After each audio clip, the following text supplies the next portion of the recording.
You could smell the jet fuel. You could smell the hydraulic fluid. You could smell death. We're going to scour this swamp quadrant by quadrant. NTSB investigators face an unprecedented challenge. My first thought is, how am I going to pull this off? It's up to Greg Feith and his team to figure out why ValuJet Flight 592 erupted in flames. Fire! Just minutes after takeoff. Okay, let's start it up. We had a raging fire. We almost destroyed their test facility. The Secretary of Transportation lost his job. The administrator of the FAA lost his job because of this one accident. Stay on fire!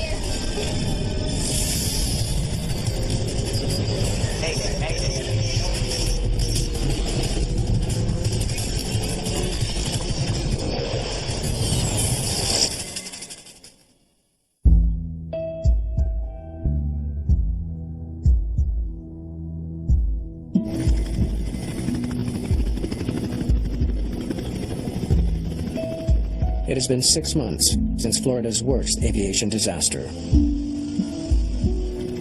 ValuJet forced many people in this agency to ask some very tough questions. Federal hearings into the fiery crash of ValuJet Flight 592 are filled with controversy and recrimination. I'm the mother of the captain of ValuJet 592, Captain Candlin Chamberlain Kubek, and I am very angry. This was one of these historic cases that had a tremendous amount of public attention and public concern. I have always thought this crash was very preventable and very senseless. ValuJet 592 fell out of the sky because of a complete breakdown of the system. The Federal Aviation Administration is under attack for failing to implement safety recommendations made 8 years ago after another onboard fire. In 1988, an American Airlines crew managed to land their burning DC-9 and save the lives of all 120 passengers. The Federal Aviation Administration required fire and smoke detection and/or fire extinguishment systems as the Safety Board recommended in 1988. ValuJet Flight 592 would not have crashed. The 105 passengers that were put in danger by that bureaucratic failure 11A and B. boarded a ValuJet DC-9 on the morning of May 11th, 1996. Flight 592 is a short 1.5-hour trip from Miami to Atlanta, Georgia. Let me help you with that. ValuJet was one of the first low-cost carriers. People, instead of driving, they were getting on this low-fare blue and white airplane with the cartoon character. There's some little haircuts in here, too. It's the crew's second flight of the day on this plane. Commanding Flight 592 is 35-year-old Candlin Kubek. Captain Kubek is an experienced pilot with nearly 9,000 flight hours. Okay. The first officer is a former Air Force pilot, 52-year-old Richard Hazen. Clear to start? Received. Shoulder harness. On. Parking brakes. On. Today's flight is loaded with almost 2,000 kilograms of cargo, which includes passenger luggage, ValuJet company material, and U.S. mail. The crew must sign off on all cargo loaded on board. With the paperwork complete, they prepare to taxi to the runway.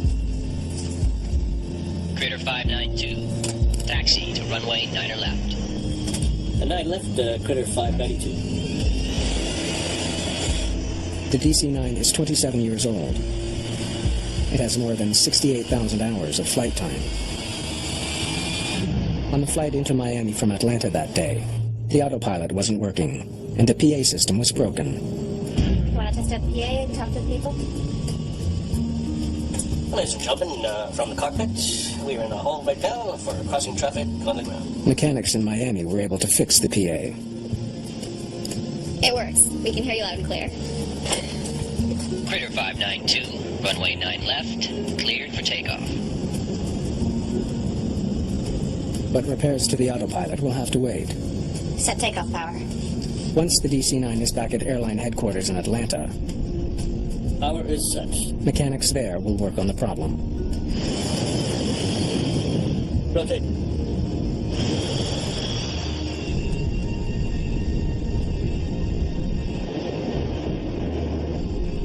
The sky was relatively benign at Mayday, and they were just looking forward to getting home. Positive rates. There was no portent at all about that flight. Gear up. Without the autopilot, the pilots will manually fly the aircraft for the return flight. It's an inconvenience, but not all that unusual, nor unsafe.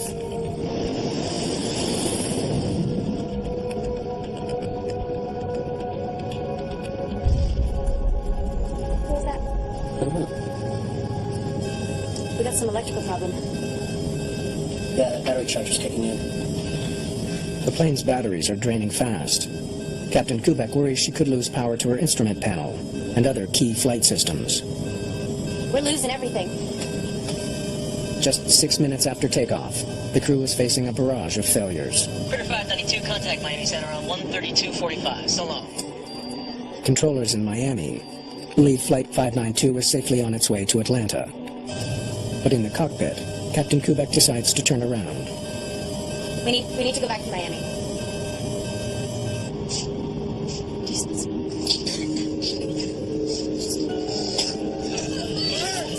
It's suddenly clear why their systems are failing. Flames are burning through the cabin floor.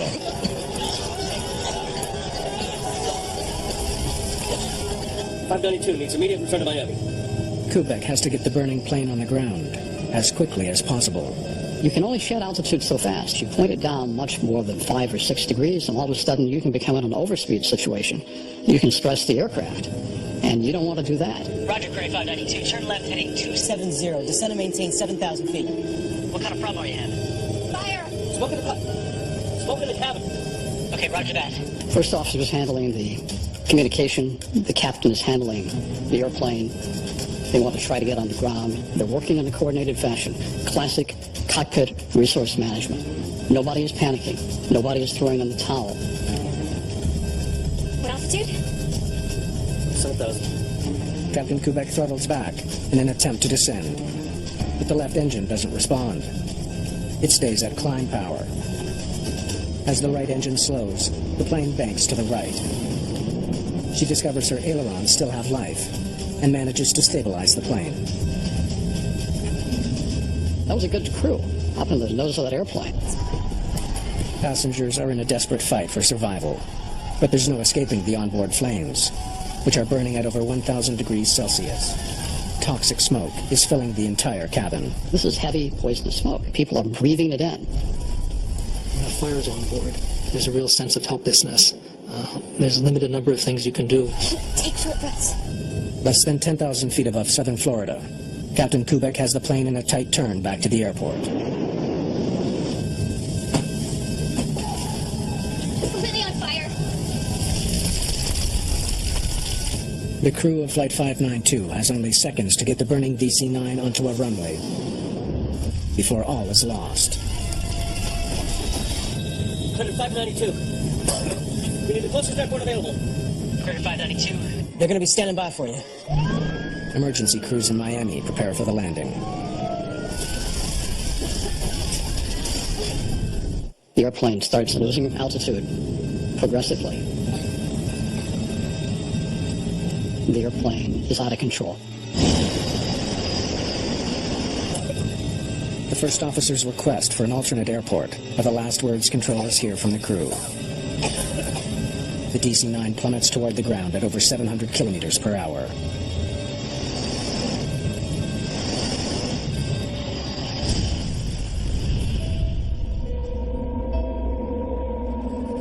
Flight 592 has crashed into one of the most inhospitable spots on Earth, the Florida Everglades. A large jet aircraft has just crashed out here. Large, like airliner size. Maybe get your choppers in the air?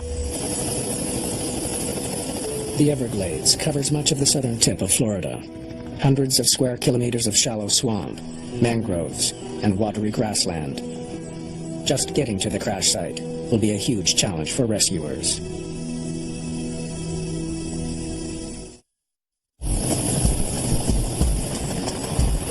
Miami-Dade police helicopters find the wreckage of ValuJet Flight 592 in swampland, far from the nearest highway. Federal safety officials say it's the most difficult recovery operation they've ever faced, with wreckage strewn like confetti in a muddy, alligator-infested swamp that can only be reached by helicopter or airboat. The very waterous, marshy area, and that's proving difficult to reach people that may have survived this crash. Rescuers know that the first hours of this rescue operation are critical. In 1972, Eastern Airlines Flight 401 crashed into the Everglades, 6 kilometers from the ValuJet crash site. Several passengers drowned before rescuers could reach them. Yeah, to be in the Everglades after the crash, it was utter devastation, destruction. The smell, you could smell the jet fuel. You could smell the hydraulic fluid. You could smell death. Most of the aircraft has sunk beneath the surface of the swamp. The wreckage was in the Everglades. It's a hostile environment. It wasn't clear at that point how much we'd be able to learn from the wreckage or be able to recover. We suited up as best as possible. We first put on that Tyvek suit, and then we put on an extra sleeve, put 2 surgical gloves on, put a pair of work gloves on, and then they duct taped the work gloves to the Tyvek suit. The heavy gear protects rescuers from spilled fuel and other toxins. But below the surface of the swamp lurks an even deadlier threat. They had to have a sharpshooter on top of the airboat at all times. The crash site is a nesting ground for alligators.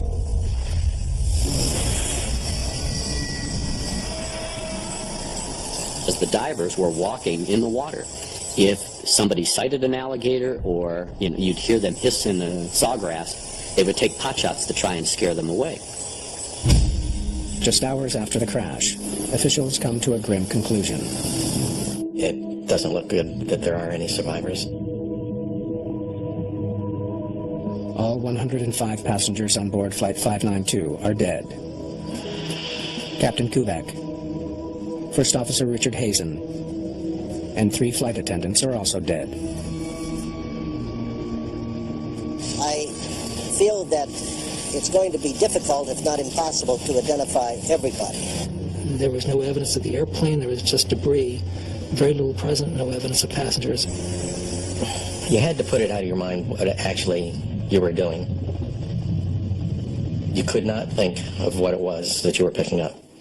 If you did, you would be useless, and you wouldn't be able to do the job.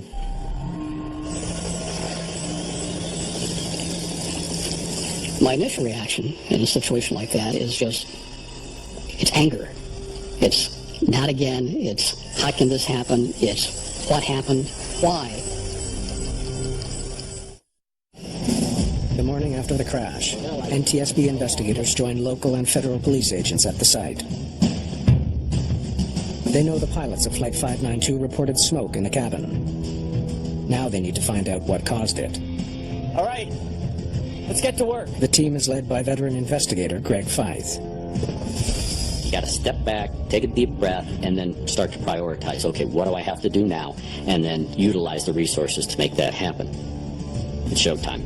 Here we go. I'll let Greg answer that, but there's actually no way to tell if the pilots were conscious or unconscious at the time of impact. My first thought is, how am I going to pull this off? Feith faces intense pressure to come up with answers, and quickly. I'm determined to do everything I can to make sure that American aviation is the safest in the world. The NTSB briefs the many volunteers who've come to help recover the wreckage. Need your eyes. We've drawn up a grid. We're going to scour this swamp quadrant by quadrant. Everybody's looking to me for the answers because I am in charge of the investigation. What are we going to do? What do you want us to do? Where do you want us to go? The first priority is to find the aircraft's 2 black boxes. This is what we're looking for. This here is the data recorder. And this here is the voice recorder. You find one, you'll probably find the other one close by. From the CVR, investigators hope to hear the last sounds in the cockpit, pilot conversation, We need to go back to Miami. and any alarms that might help identify where the smoke originated. The flight data recorder should reveal how a fire might have spread. through the sequence of failures it likely caused. Each box holds clues that could help investigators uncover the precise cause of the crash. And if you find one, cold beer's on me. The black boxes emit a constant radio signal. Searchers will use a sonar scanner to pick up that signal. How soon can we get out there with the sonar? Sonar's on its way. They'll be able to pick up those pingers that hopefully identify where, in fact, those boxes lie in the wreckage. But Navy technicians soon find that their sophisticated gear is no match for the Everglades. Side scan sonar didn't work because the sawgrass is so dense it can't see through the sawgrass. What really worked for us was going back to the basics. We had a line of what we called divers that had to walk basically shoulder length apart, and we would cover specific areas, probing till we hit something hard. It ended up being human power that really helped us recover better than 75% of the aircraft. As the Everglades search continues, investigators in Miami dig through Flight 592's records, looking for clues as to what might have caused a fire. They soon learn that the flight was delayed earlier in the day due to minor electrical problems. The find raises concern that an electrical fire brought down the plane. We were looking at any explanation. There could have been a fault in the wiring or a short circuit, and we realized it was going to be a very difficult investigation. Recovery teams continue to battle intense heat. Florida, in May, 90 degrees, 95% humidity. We had to worry about how long can you be in that heat. You're trudging through in your waders, and you're stepping on stuff. You have to bend down and you have to pick it up and see what it is. There were times where, you think you're picking up a wire bundle, and it was a snake. You're picking up the back end of a snake. So it was all of those things that made this probably one of the most challenging environments for an accident investigation to be conducted. NTSB fire investigator Merritt Berkey studies masses of tangled wiring from the crash site. I was sent down there to determine the cause of that in-flight fire. When faulty wiring sparks a fire, electrical arcing causes the wires to burn and melt. When we recovered more of the electrical harness on the plane, we saw some damage there, but it wasn't evidence of electrical arcing on the wires. It was all external damage to the insulation. The careful examination rules out faulty wiring as a potential cause of the fire.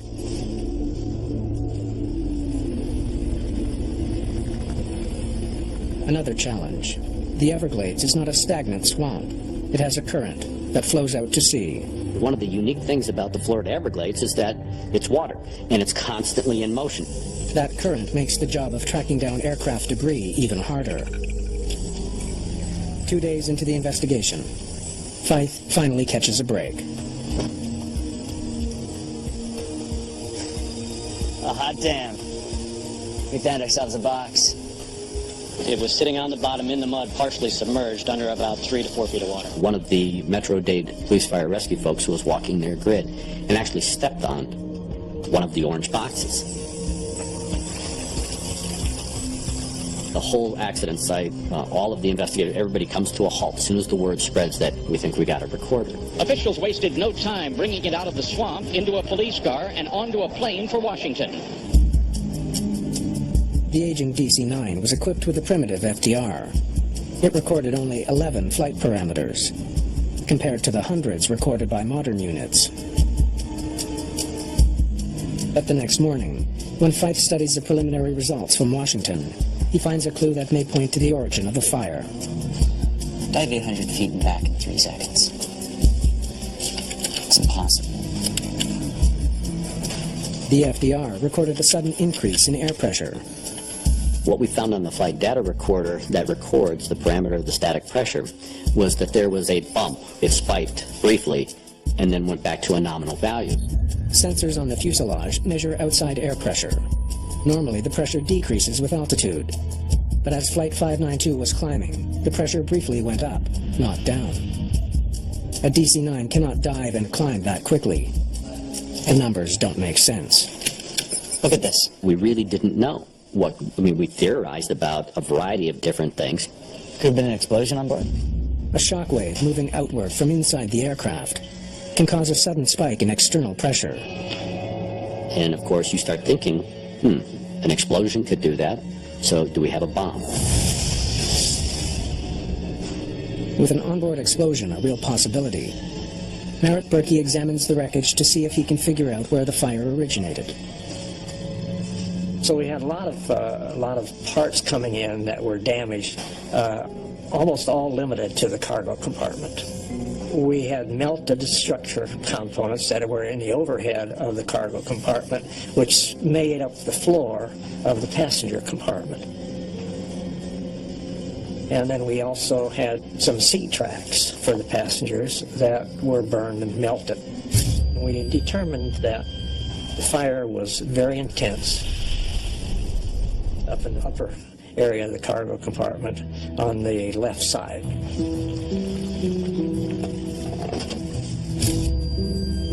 Berkey makes an unusual discovery. It's stainless steel. You don't normally see burned stainless steel in a flight fire. Planes are made of lightweight material, like aluminum and titanium, not stainless steel. The burned metal raises a question. Just what kind of cargo was on board the plane? Investigator Malcolm Brenner needs to know exactly what type of cargo ValuJet 592 was carrying. The operations group more and more became concerned about the cargo that was loaded on the airplane and what possible significance it could have to the accident. The cargo documentation lists 3 airplane tires and 5 boxes of empty oxygen canisters. The operations group found that the manifest, which indicated that there were oxygen canisters, empty oxygen canisters in the cargo signed for by the first officer. When Greg Feith was available, I briefed him. Okay, company material, 3 aircraft tires, and 5 boxes of parts. Malcolm is a pilot. He has an understanding of aviation. He's a smart guy. The contents of the cardboard boxes confuse me. 144 empty oxygen canisters. Wait, how many of them? 144. An oxygen canister is a green bottle, very large bottle, that supplies oxygen to the flight crew and the passengers. There's no way, Malcolm. You can't fit that many on a plane. We all took a pause and said, why would you be carrying 144 of these big green oxygen cylinders? Malcolm asked a very innocent question. What exactly do you think they mean by oxygen canister? And that's really what triggered the investigators to step back and say, we need to verify exactly what was meant.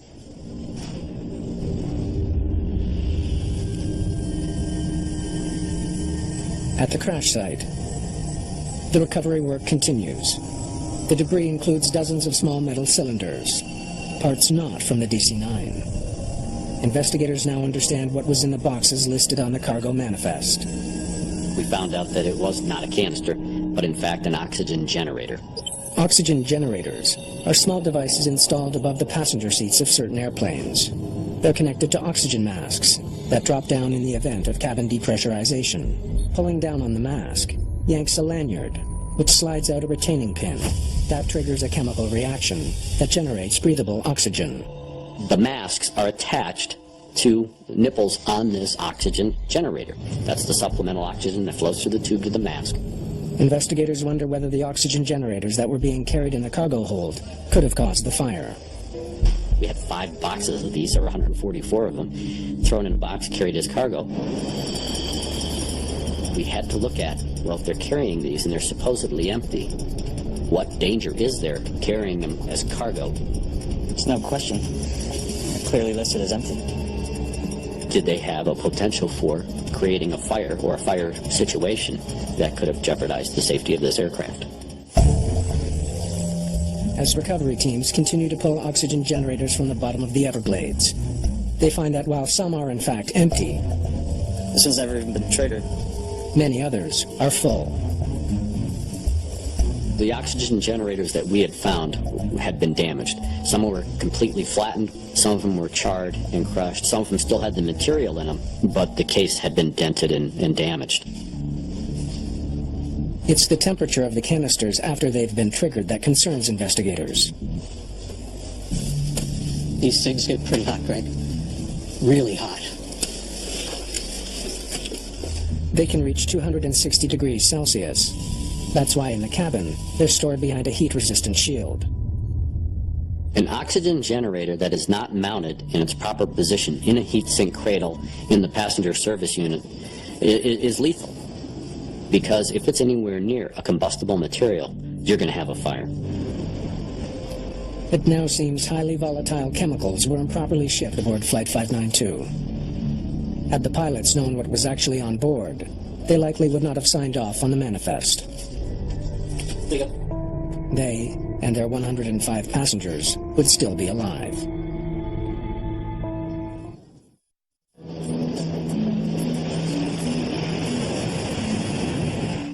Four days after the crash of Flight 592, hazardous materials specialist Jim Henderson joins the team. Initial documentation that we were looking for was the records of where the chemical oxygen generators had come from, how they got on the airplane. Henderson reviews the history of the ValuJet fleet.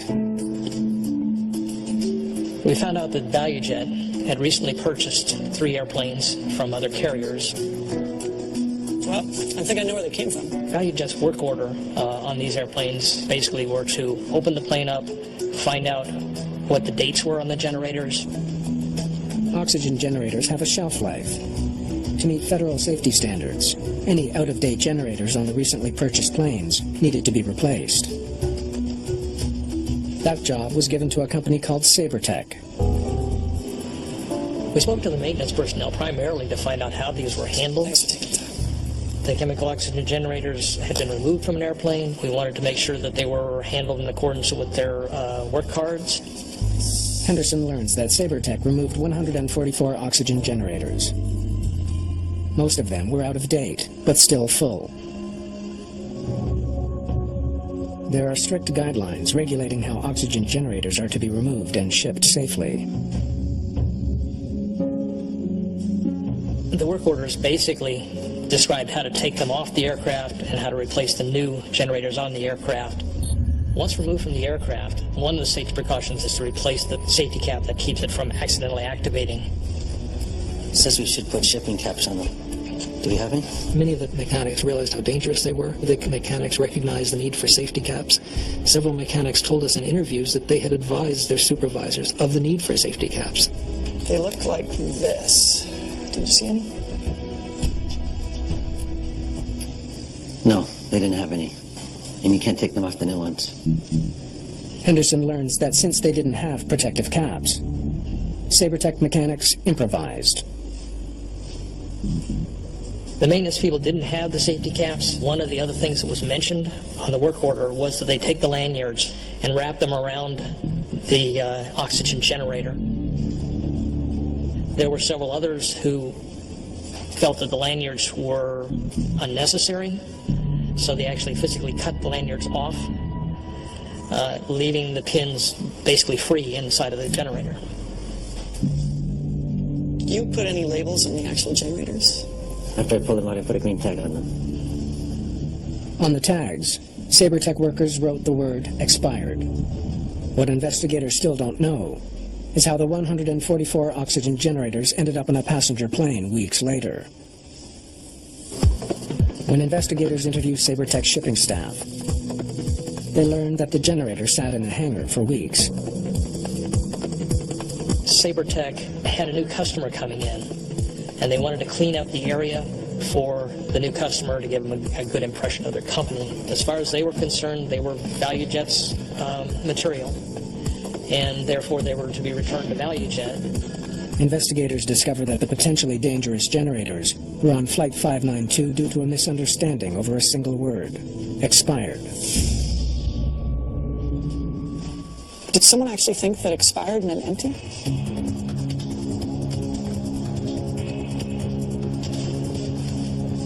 The shipping papers described the oxygen generators as oxy, or XY for oxygen, canisters, and then the word empty. This was a big problem because these oxygen generators weren't empty. They had expired, but expiration just meant that they had exceeded their shelf life. The use of the term empty was an error on his part. However, the shipping clerk himself wasn't that familiar with the oxygen generators. They were still capable of generating oxygen. They hadn't been properly safed. They hadn't been properly packaged. So we were really concerned that this might be either what caused the accident or what made the fire worse. On May 11th, 1996, airport workers loaded potentially flammable cargo onto ValuJet 592. However, the DC-9's cargo hold is specifically designed to contain a fire. Regulations required that the cargo hold be airtight. If, in fact, you do have a fire in that cargo hold, it'll burn itself out because it's airtight. But would a cargo fire burn out if the cargo itself produced oxygen? We knew about the oxygen generators. We knew the potential they had for being a fire source, but we didn't really know, in the grand scheme of things, their real potential for bringing down an aircraft. At an FAA fire test facility, Okay, let's do this. they hope to recreate the fire that consumed Flight 592. 1 minute to ignition. We had to trigger one of the oxygen generators manually.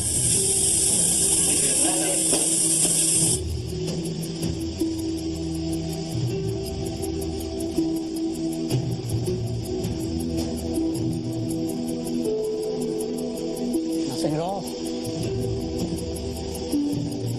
We didn't really get much of a fire. An activated oxygen generator isn't enough to set fire to the cardboard box it's packed in. So how did these things start a fire? NTSB investigators are back at square one. They can't prove their theory.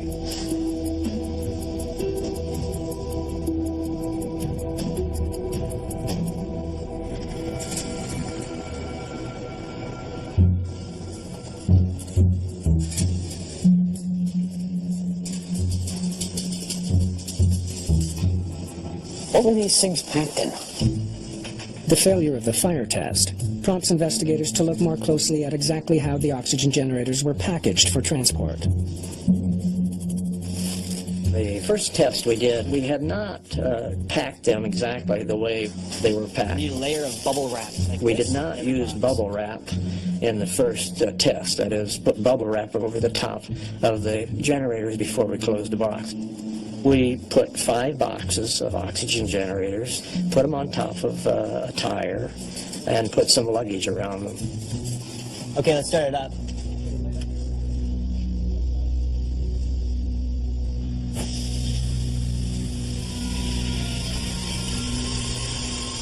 It made an unbelievable noise. It was a high-pitched scream. We all looked at each other. We were kind of startled. I mean, the sound was deafening.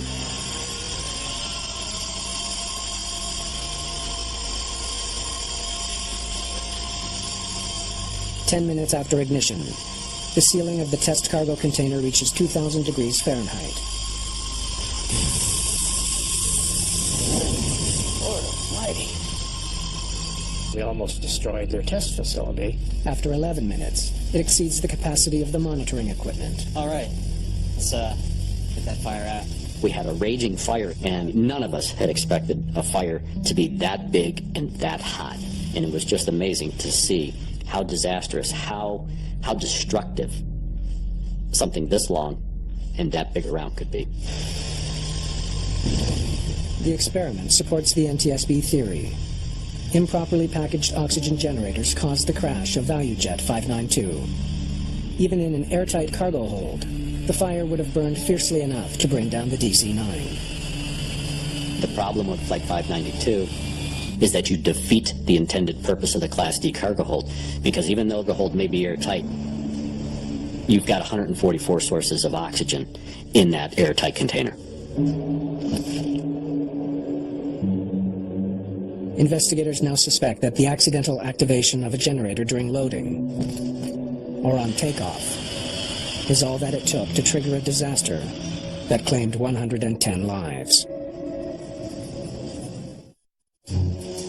with the help of the plane's flight recorders. Oxygen generators are loaded sometime after 1300. Investigators are able to reconstruct the final moments of ValuJet 592. There was a muffled bump or thump that had come off the cockpit voice recorder, which prompted the captain to ask, What was that? that muffled noise, that thump, when you marry that information up to the flight data recorder, it happened at the same time that we saw the bump in the static pressure. The sound recorded on the CDR is the tire exploding. The same explosion picked up by the flight data recorder. What kind of problem are you having? Fire! Smoke in the cabin. It's been 30 seconds since the explosion. Hazen requests a return to Miami. 592 needs immediate return to Miami.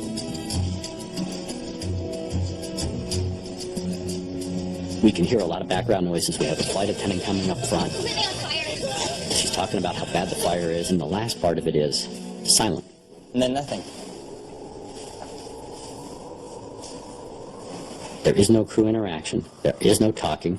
There is no verbal communication. All you hear is the sound of the wind. It indicated to us that whatever was happening was fast, incapacitated the flight crew to the point where they were unconscious. It only took 3 minutes and 42 seconds for the fire to bring down the plane.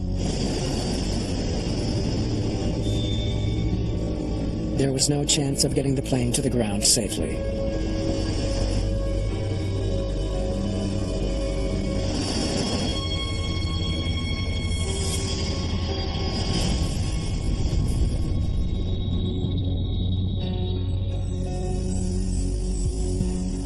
In the wake of the accident, the FAA grounds ValuJet indefinitely.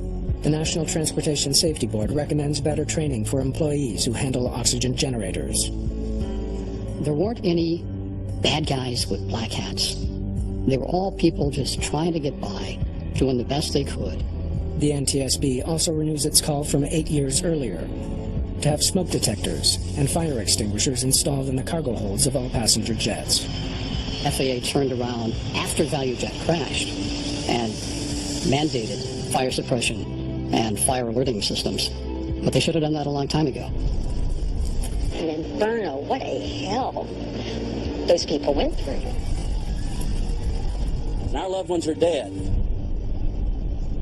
because this agency has not done its job. It's classic tombstone regulation. You build a body count. And that body count is the only thing that sways people to go out and do anything. The Secretary of Transportation lost his job. The administrator of the FAA lost his job because of this one accident. It was a very important lesson, and